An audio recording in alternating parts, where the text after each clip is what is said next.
Hi, I'm Wendy Zuckerman, and you're listening to Science Versus from Gimlet. Lately on the show, we've been talking a lot about misinformation, the problems it can cause, how it spreads, and what to do about it. But there's an even more blatant way that people undermine the facts, and it's called disinformation. This is where fake information is spread deliberately to mislead people. And this has been a huge issue with Russia and its war on Ukraine.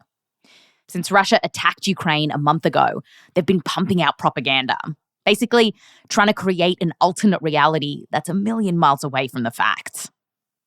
So today, we're going to hear from two journalists who are trying to tell the real story here. They're looking at what's actually been happening on the front lines and what Ukrainians have been experiencing during these Russian attacks. So meet Pyotr Ruzavin. He's an independent journalist from Russia. I was born and I grew in Moscow. Several years ago, he fell in love with and then married Natalka Gumenyuk, a Ukrainian who lives in Kyiv. I began to start living between two cities. She's also a journalist, a famous one in Ukraine. A month ago, they were together in Kyiv when Russia invaded Ukraine and the war started. After this, everything changes. There is just black and white. Millions of people were forced to flee their homes. Thousands have since died. And very quickly, some cities and towns in the southern part of Ukraine were taken by Russian troops, and they were occupied. And meanwhile, Russia has been blocking independent media in Russia and spreading this bizarre story that Russians are in Ukraine to fight Nazis. And as you'll hear through this episode, Russian forces are even trying to convince Ukrainians in the occupied territories that they are there to find Nazis. I asked Pyotr, why Nazis? I mean, the president of Ukraine, Volodymyr Zelensky, is Jewish. For Russian society, there was only one real war, the war. It's the Great Patriotic War. And so this is a part of Second World War where the Soviet Union defeated Nazi Germany. And it's a great source of pride in Russia. So when Russian authorities say that they are fighting against Nazis in Ukraine, they want to make an image of an enemy that is not, like your relative Ukrainian, but some bloody Nazi that took control over Ukraine. And while some Russians aren't buying this, when academics analyze Putin's propaganda campaigns, they say that that's not the whole point. Part of his strategy is probably just to confuse people, to make them think that there's no truth, that everyone lies. And if person starts thinking like this, so he will take the truth that is more convenient for him. And of course, it's for a big part of Russian society, it's convenient to think that their president and their country is not killing Ukrainian people. And so Pyotr and his wife have been reporting on what's happening, and they started a podcast called Fuck War. For me, as a Russian journalist, it's I feel it as a part of my job to try to tell what's really happening. From my point of view, the only mission to highlight what's happening from different sides of this horrible shit. Today, we're going to take you inside Ukraine to see what's actually been going on in the past several weeks. And we'll also show you how Russia has tried to get its propaganda machine up and running in some parts of Ukraine. That's all coming up after the break.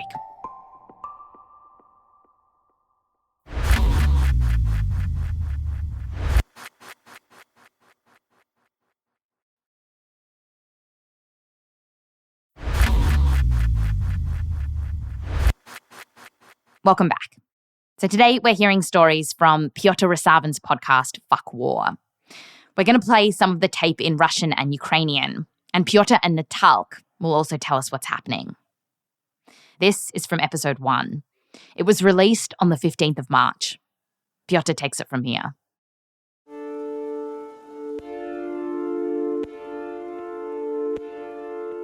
Hello everyone, my name is Pyotr Ruzavin and I'm a journalist from Russia. All my life I've been working for independent Russian media. My wife, Natalka Gumenyuk, is a Ukrainian journalist. Over the past few years I've been living between Moscow and Kiev. On the 24th of February, when the war started, we were in Ukraine, in Kiev.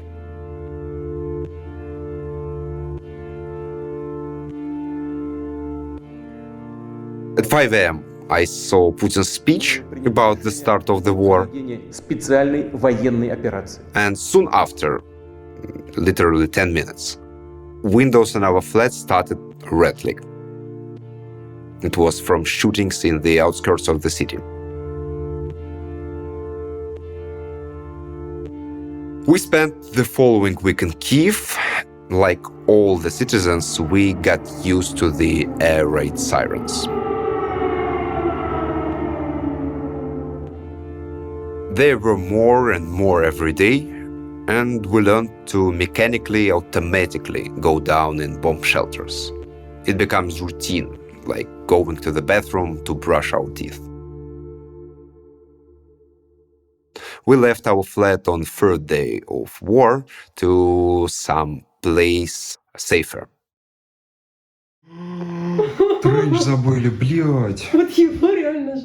I'm telling Natalka, like, shit, we forgot my long jacket. Natalka just gave me it as a present. Сирена. Слышишь? Да. We hear a siren. Блин. I want to smoke Пойдем. and don't know whether to put on our bulletproof vests or not. Идем. Natalka is teasing me about filming everything, and we decided not to put on our bulletproof vests.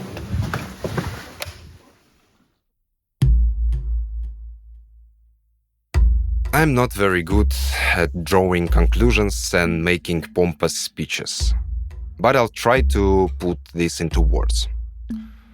On the 24th of February 2022, the troops of my home country by birth began a full-blown invasion of my home country, the one that I chose. By making this decision, Putin in just one day deprived me of my first homeland, because obviously the Russia I loved and knew no longer exists and never will, and it's unlikely I will go back there anytime soon. And he's now trying to destroy my second homeland. The war has been going on over 2.5 weeks already. Thousands of people have died. Russian soldiers, Ukrainian soldiers, and peaceful Ukrainian civilians.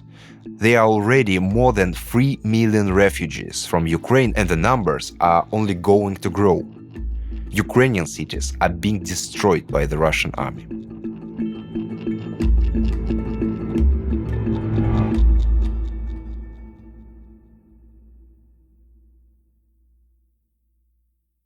We couldn't decide whether or not to leave Kiev and Ukraine. That was, for me, complicated and tricky question. But 1 week after the start of the war, my wife Natalka and I left Ukraine for Moldova. And here is one of our last conversations that we recorded together while we were still on Ukrainian territory. Почему ты решил все? Прощальный ролик. She's asking me if I really plan to record everything. Скажешь, остаться. And I tell her that I am. Ты очень красивая. I tell Natalka she's very beautiful. I love you very much. Меня очень тебя люблю. She tells me to turn off my phone and asks me why are you getting sad. I'm not sad, I told her. She doesn't believe me.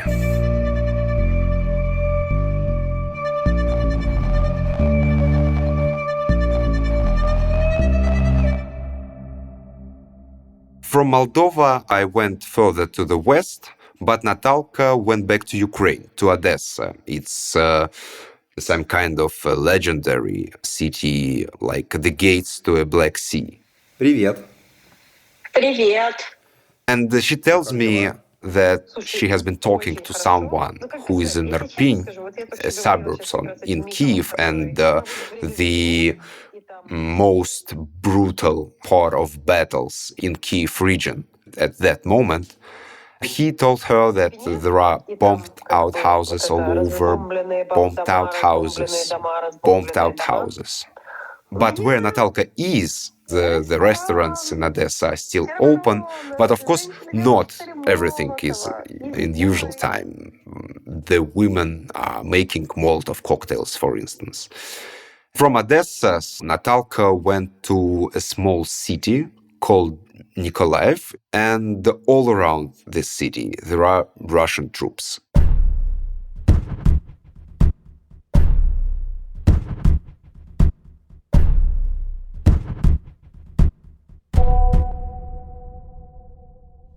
So I really want to tell you about Odessa and Mykolaiv.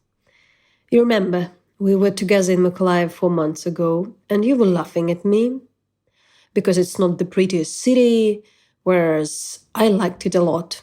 There is this wide river, and the central building of the city council is made to look like the Buckingham Palace. And I wrote about it for The Guardian, that the mayor of Mykolaiv was this trendy reformer, the youngest mayor in Ukraine, progressive. He came to our class in business school, and now when I came here, he has a shotgun, a Kalashnikov, a pistol, body armor. And Valera, his spokesperson, also has a shotgun. Valera used to be a very successful stand-up comedian. And now he has a gun. And he looks natural. And it's weird to see them all in these circumstances. And there was also another guy from the city council with them. He had a tennis racket case over his shoulder. And I thought, it's like, some gangsters where they hide their weapon. But he's actually an athlete.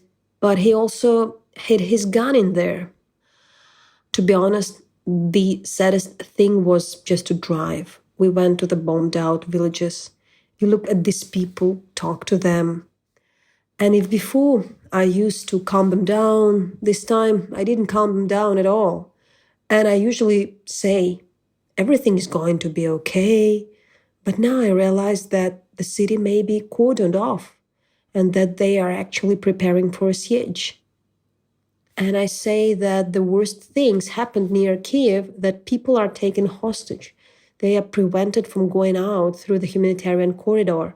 They are getting bombarded in these small towns around Kiev. The same situation might happen in Mykolaiv. This is very sad. And when I was leaving, I felt uncomfortable, as if I was betraying them. I'm leaving, while they could remain besieged. So Odessa has always looked down on other cities, and now everyone is like, from Mykolaiv? Mykolaiv keeps us safe, the heroic city. It's all very sweet, the solidarity between the cities, because they know that Odessa will not be taken until Mykolaiv is taken. Odessa is holding up in a very inspiring way. I went to a shooting range, there where they taught people how to use guns. It's a private shooting range, very cool, in a trendy area in the suburbs. They sang the anthem first, and later I asked about their jobs. There were several hundred people in line, and they were all like, I'm a sailor, I'm a diplomacy student, I'm a driving instructor, I'm a builder, I'm a window installer. And I was thinking like, shit, window installer, it's actually a job. And now this guy is going to defend his homeland? I met this very interesting person. He works in a museum, an art museum. He was so serious. So he was taking the art collection out of Odessa. The museum is near the port. It's in the old mansion. And of course, he said it was sacrilegious to him to be saving works by the Russian artists from the Russian occupants. After Natalka's trip to Nikolaev, Russian troops launched missile strikes on the city. Local authorities said 9 people died. From Odessa, Natalka traveled to Kharkiv in Ukraine. It's 40 kilometers away from the Russian border. As I recorded my second episode, I was in Austria. It was the 20th day of the war. Natalka sends me a video that she filmed. In it, I see 16-stored residential building. Half of it's black and completely burned down, and the other half has all its windows broken. There is shelling all around. She tells me they're shooting all around, but she feels safe.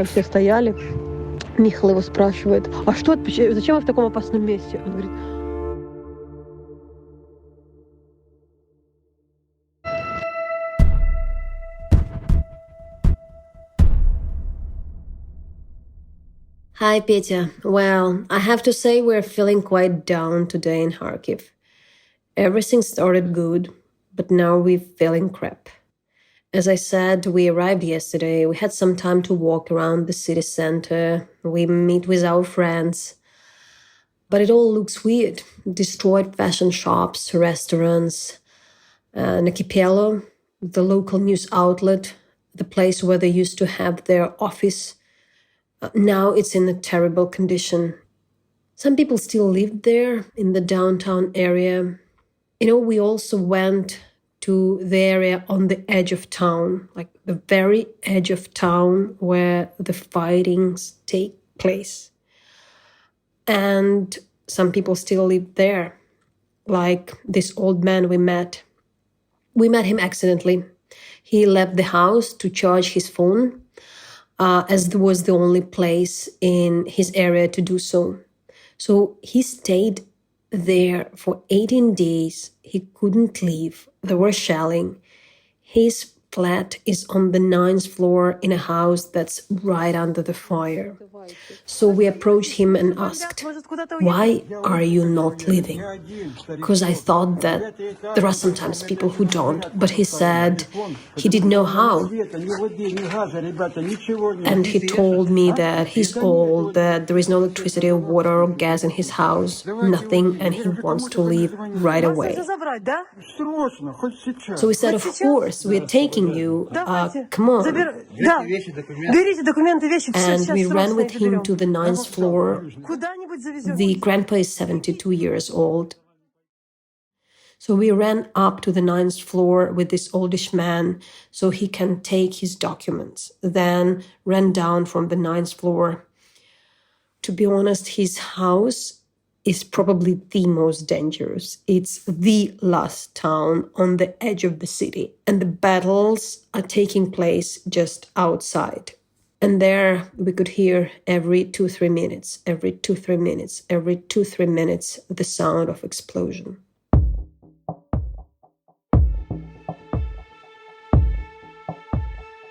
But the last place we were at made us feel very down. There are people living at one of the metro stations for almost 18 days already. They are left without their homes. So as in Kiev, in Kharkiv, the subway is a kind of bomb shelter. But those people, they actually live there. At some point, there were 2,000 people at the station. They were making an announcement telling people to come get some borscht to eat. They say, "Please tell people that hot borscht is being handed out." I saw a woman. She was 80, born during the Second World War. And she said, if Putin and his foreign minister Lavrov knew what they were doing to us, they would have gotten heart attacks or strokes on the first day. Trust me, they wouldn't be able to stand it, the things that an average Ukrainian citizen is living right now. I didn't want to disappoint her or argue, but I don't think so. They wouldn't care.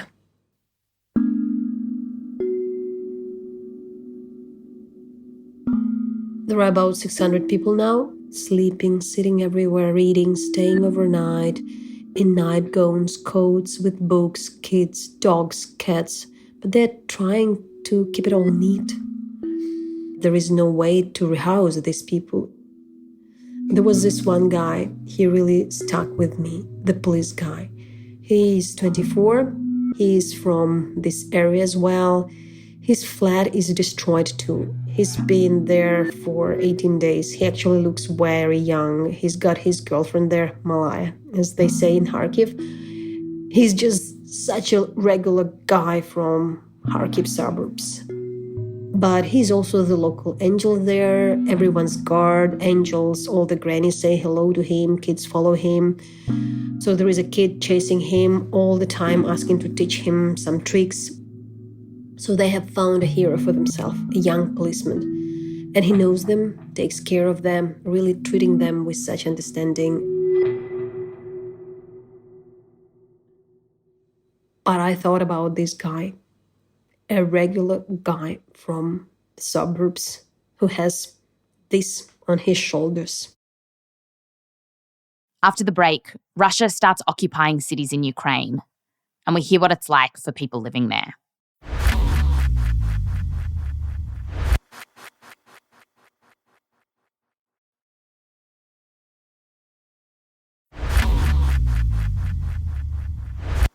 Welcome back. Today we're sharing stories from a new podcast from Russian reporter Pyotr Ruzavin. It's called Fuck War, and it's about what's happening in Ukraine. Pyotr recorded the third episode for his podcast on March 21st. The war had been going for 26 days, and some cities were being occupied by Russian troops. Ukrainians were protesting. This episode zooms in on a couple of these occupied towns, Melitopol and Kherson. Pyotr takes it from here. On the 20th of March, Sunday, Ukrainians protested the occupation. It went quite smoothly, but the day after, things changed.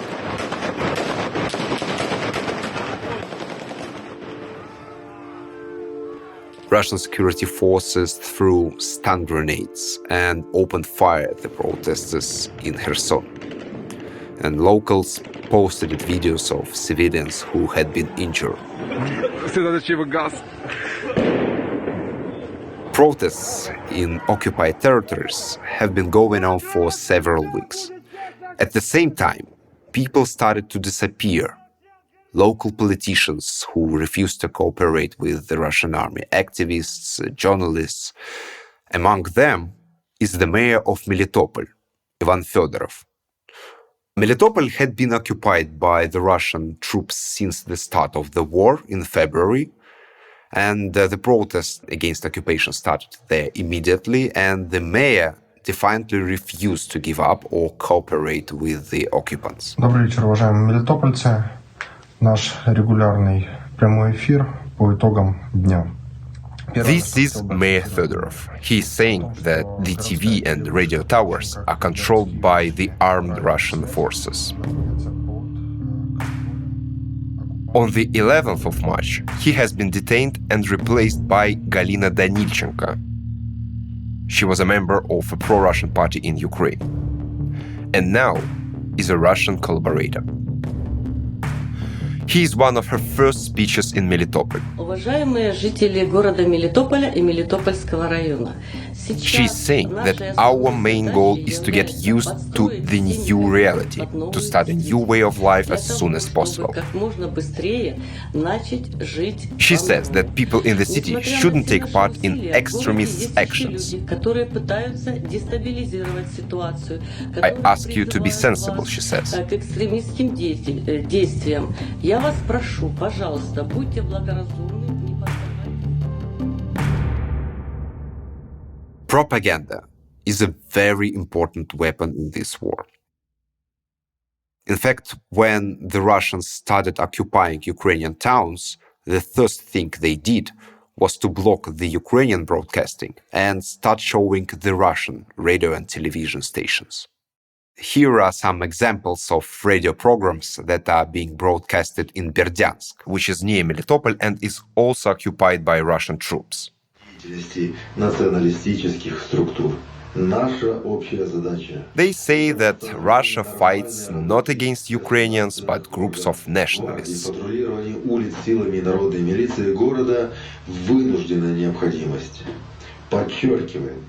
The radio broadcasts say, our main goal is to restore normal functions of state authorities and business, and to create conditions for the unification of the Russian Federation and Ukraine. They say that it's necessary that Russian Guard forces patrol the streets.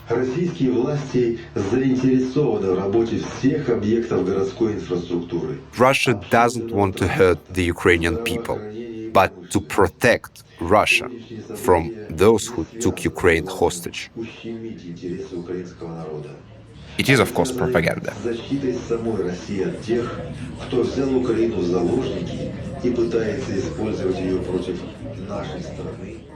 The mayor of Melitopol, Fedorov, real mayor, was released fairly quickly. Ukrainian authorities exchanged him for 9 Russian soldiers. After that, he got a call from President Zelensky himself, who later awarded him with the Order of Courage. President Zelensky says that he is very glad to hear from the mayor. You have the voice of an alive man, he says.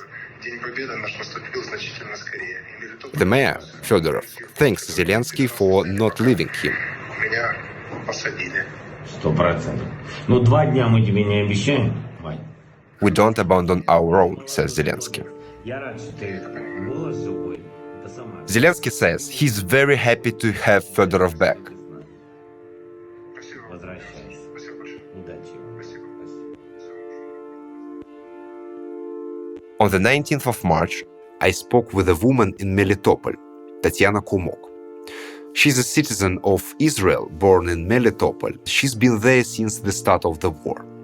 And she told us what it was like to live under Russian occupation. Скажем так, ОМОНу нравится то, что он делает, солдатам менее She нравится. says the Russian special forces were chasing protesters and yelling, "Catch the young and kick their legs." They took people outside the city and made them rub their faces with zelenka. This is green antiseptic used in the former USSR.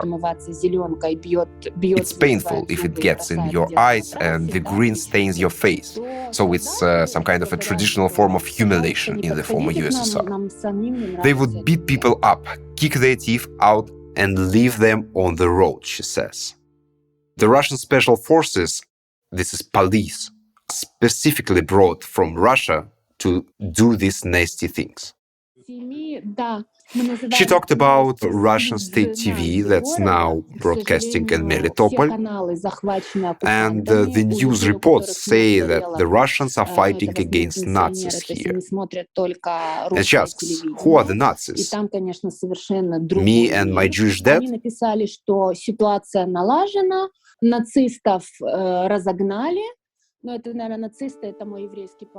Tatiana says she feels like she's in a movie about the extermination of Jews during the Holocaust, but that it feels like a new nation is being exterminated this time.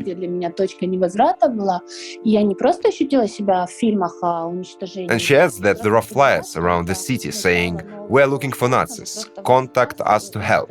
There will be a prize given for every Nazi surrenderer." Методичка во всех проявлениях. Раскидываются листовки по городу, что мы ищем нацистов. Вы можете обратиться по...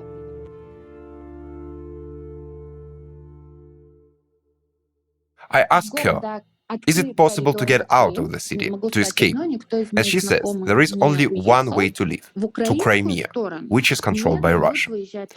They can't go to Ukraine-controlled territory because it's blocked by Russian soldiers.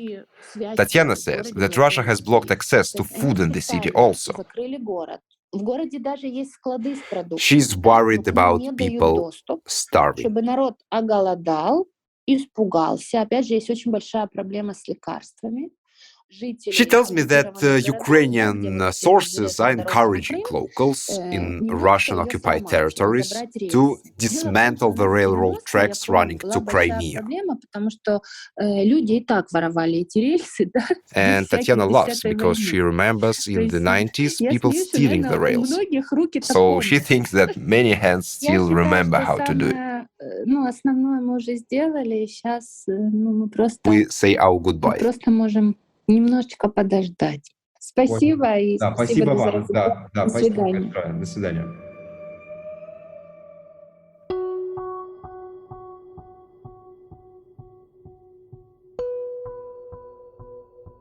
Soon after I spoke to her, Tatiana, her mother, and her father, a founder of a local news outlet, were detained by Russians. I told Natalka the news, and she sent me this voice message. I wonder if you can hear the birds. The spring has come.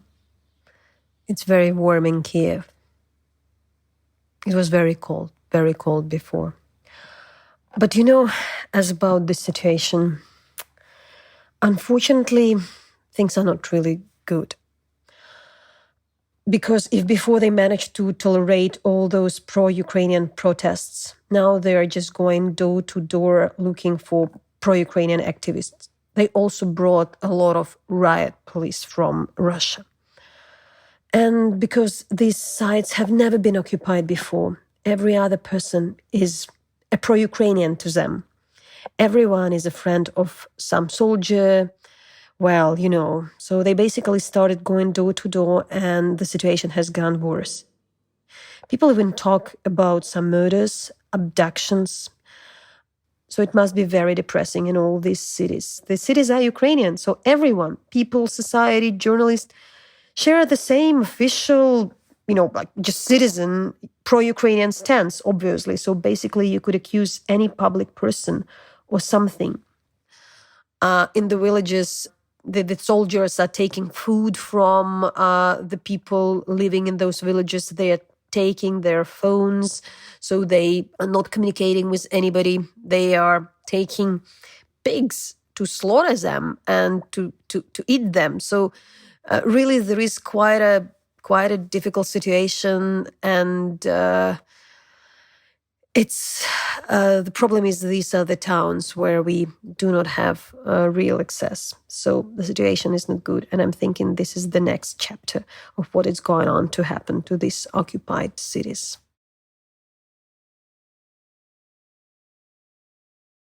Soon after Pyotr published his episode, he found out that Tatiana and her parents had been released. But he says that many more are still missing in the occupied territories. And as we're finishing up this episode, Russia and Ukraine were having peace talks. So we'll see what unfolds. For now, Pyotr and Natalka will keep reporting. She's going to be moving closer to the occupied territories. And they'll keep putting out their podcast, Fuck War. We're going to put a link to it in our show notes. And if you want to listen to the full episodes, which I totally recommend you do, they're in Russian and Ukrainian, but we've transcribed the first 3 episodes in English. There's a link in the show notes as well. So that means you can listen to Pyotr and Natalka and read the English translation. That is, if your Slavic languages are a bit rusty. Pyotr Ruzavin is the host of the podcast Fuck War. The editor is Igor Skovoroda. Sound engineer and composer Alexei Zelensky. And it's made by Media Zona, which is an independent media company that was founded by the members of Pussy Riot after they were released from prison. It's been blocked in Russia since the start of the war. Science Versus is me, Wendy Zuckerman, Blythe Terrell, Michelle Dang, Rose Rimler, Meryl Horn, Akedi Foster-Keys, Rasha Aridi, and Courtney Gilbert. Fact-checking by Erica Akiko Howard. This episode was mixed by Bhumi Hidaka with help from Emma Munger. Scoring by Alexei Zelensky, Bhumi Hidaka, Bobby Lord, Peter Leonard, So Wiley, and Emma Munger. Translation by Alexandra and Tatiana Tien. A big thanks to Nicole Beamsteyer-Bohr, the Zuckerman family, and Joseph Lavelle Wilson. I'm Wendy Zuckerman. Back to you next time.